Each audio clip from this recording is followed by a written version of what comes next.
Lockdown से पहले गीता के घर का नजारा कुछ ऐसा था कि रोहन ऑफिस जाता था और शिविन स्कूल। जिनके घर से जाने के बाद गीता काम खत्म करके बाकी समय आराम करती थी।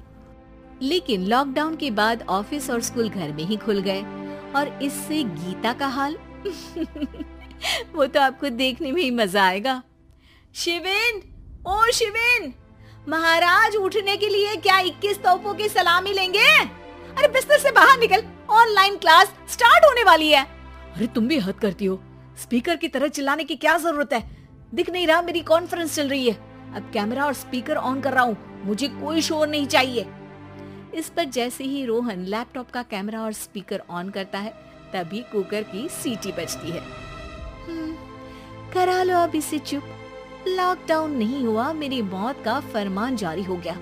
दोनों बाप बेटे ने नाक में दम किया हुआ है। ऐसा बोलकर गीता वहाँ से शिविन के कमरे में पहुंच जाती है, जहाँ शिविन अभी भी सो रहा होता है। ओ आलसी, अब अगर 5 मिनट में नहीं उठाना तो आज तेरा गेम और यूट्यूब कैंसिल। माँ की बात सुनकर शिविन बिना 1 मिनट गंवाए उठ खड़ा होता है। उठ गया, अभी नहाकर भी आता हूँ।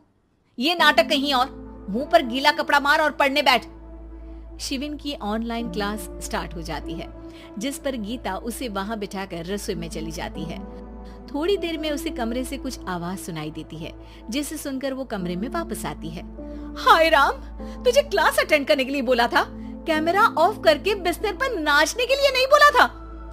मम्मी मुझे कुछ समझ नहीं आ रहा, आप बाद में पढ़ा देना ना, वैसे भी अटेंडेंस तो लगी गई है। हाँ बेटा जरूर, बन जा तू, अभी से हम सबका बाप बन जा। अरे नहीं मतलब कहाँ से लाते हो इतना दिमाग, और पढ़ाई करते हुए ये चला कहाँ जाता है? नाइस क्वेश्चन, दिमाग से पूछकर बता दूंगा।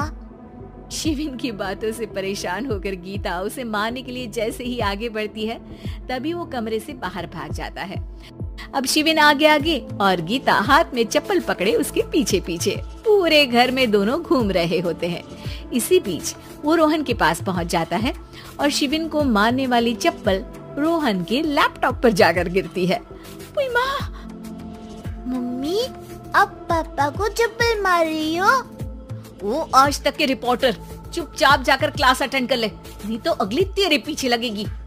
इस पर शिविन वहाँ से चला जाता है, जिसके बाद रोहन गीता से कहता है, इस सर्कस के लिए कुछ बोलना चाहोगी? अरे क्या करूं, जब से तुम दोनों घर में रहने लगे हो, घर अपने आप ही सर्कस बन गया है और मैं तुम्हारी नौकर, कभी बेटी को संभालो तो कभी बाप के नखरे उठाओ।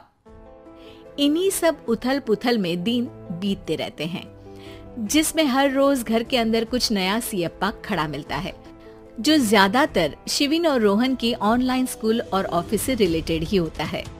एक सुबह, शिविन चल उठ, आज की क्लास जल्दी है। कैमरा ऑफ करके आप अटेंड कर लो। अरे ऐसे छित्तर पड़ेंगे, दादी नानी सब एक साथ याद आ जाएंगी। गीता की लाख मशक्कतों के बाद क्लास तो खत्म हो जाती है, लेकिन उसके बाद शिविन फोन इस्तेमाल करते हुए इंस्टाग्राम रील बनाने लगता है। रसोड़े में कौन था? तुम थी, मैं थी, कौन था? हाँ, मैं गरीब हूँ।